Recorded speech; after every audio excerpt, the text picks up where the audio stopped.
আজকের রেসিপি হচ্ছে chilli chicken, colourful chilli chicken. আমি এখানে প্রথম yellow capsicum, red capsicum, green capsicum, কাঁচা লঙ্কা চেরা, রসুন কুচো, আদা কুচো আর এখানে পেঁয়াজ ছাড়িয়ে নিয়েছি। আর আগে থেকেই আমি চিকেনটা ম্যারিনেট করে রেখে দিয়েছি। তো চলুন এবার রান্নাটা স্টার্ট করি। প্রথমে আমি ম্যারিনেট করা চিকেনটাকে ডিম, ময়দা আর কর্নফ্লাওয়ার দিয়ে ভালো করে মাখিয়ে নেব। তো মাখানোর সময় একটু দেখতে হবে যাতে টাইট করে মাখানোটা হয়। আর যেহেতু আমি এক হাতে ক্যামেরাটা ধরে মাখাচ্ছি, তাই একটুখানি আপনাদের হয়তো দেখতে অসুবিধা হচ্ছে বা এদিক ওদিক হচ্ছে ক্যামেরাটা।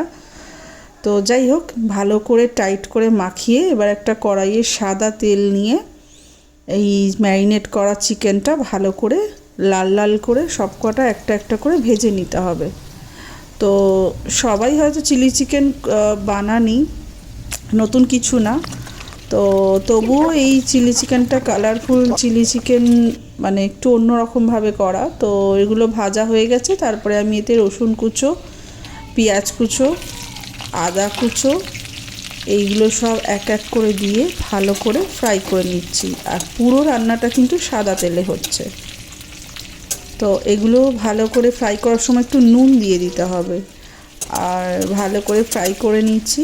আর ফ্রাই হয়ে গেলে এর মধ্যে সব রকম ক্যাপসিকামটা, কাঁচা লঙ্কাটা সবটা দিয়ে এরপর সসগুলো অ্যাড করে দিয়ে পরপর soya sauce, red sauce, chilli sauce সমস্ত রকম সস অ্যাড করে একটু নুন দিয়ে স্বাদ মতো খুব ভালোভাবে নেড়ে চেড়ে চাপা দিয়ে একটু জল দিয়ে সিদ্ধ করে নিয়েছি। এরপর আমি ভাজা ফ্রাই করা যে চিকেনেরগুলো ছিল সেগুলো দিয়ে আর একটু সোয়া সস অ্যাড করেছি ফর কালার।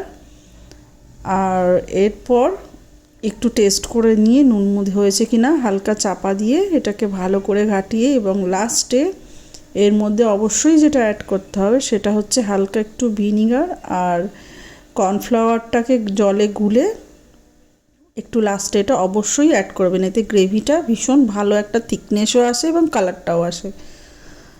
তো আমার রান্নাটা যদি আপনাদের ভালো লেগে থাকে তাহলে প্লিজ একটা লাইক, শেয়ার অ্যান্ড কমেন্ট করবেন। Thank you.